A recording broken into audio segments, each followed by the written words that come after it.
those scandals between 1957 and when they lost office in 1986 were bad. Because the level of revenue at that time was not very high. Although a bubble of 1 million was plenty money. Come 2002, when they assumed office surreptitiously on the basis of moral and spiritual values. From 2002 to 2010, the corruption of this country has seen heights far in excess of those of Mount Everest.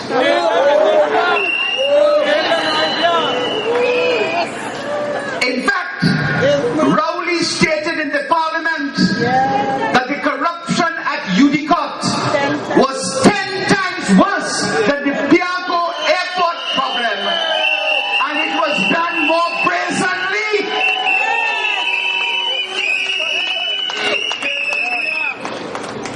Every project that the PNM has undertaken during the last 8 years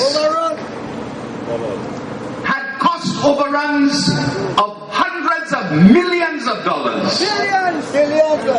Each project, I said, had cost overruns of hundreds of millions of dollars. And when you add all of these cost overruns together, you probably have had cost overruns in excess of $15 billion in this country. And of course, with overruns of 15 billion, you know into whose pockets a large percentage of these cost overruns went. But have no fear. Have no fear. They traced a bank account of Mr. Panley in England and they went after him. I hope when the People's Partnership gets into office and the institutions of state begin to work, and we find the bank accounts in the Cayman, in Guernsey, in Switzerland, in Shanghai and Beijing, and all of these faraway places, I hope that people will not say that we are engaging in witch hunting. All we will be doing is attempting to bring back the patrimony of the people of Trinidad and Tobago to our land.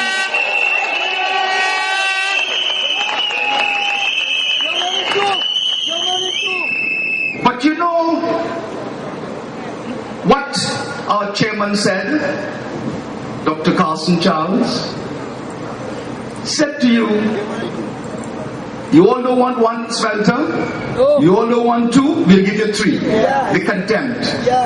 You don't want big buildings? We'll give you 7. You don't want certain things? We'll give you more. All of this corruption has led to a situation of poor governance of this country and an erosion of the constitutional rights and the Constitution of Trinidad and Tobago.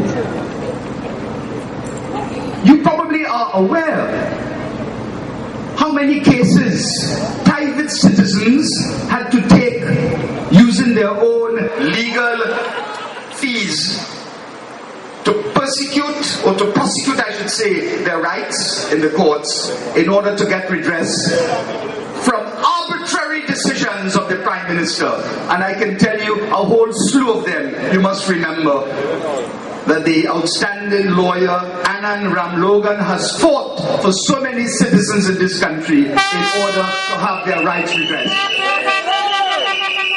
Whether it is Marlene Kudre or Devant Maharaj or the Foreign Service officer or whoever it was, they had to pursue their cases in order to get rights. And what has happened in Trinidad and Tobago over all these years is that Mr. Manning has absolutely no respect constitution of this country. He has gone so far to put a silver coat of arms on his car, which is the preserve only of the president of this country. And just before the parliament was dissolved, they came to the parliament, Mr. Imber came to the parliament in order to correct the illegality.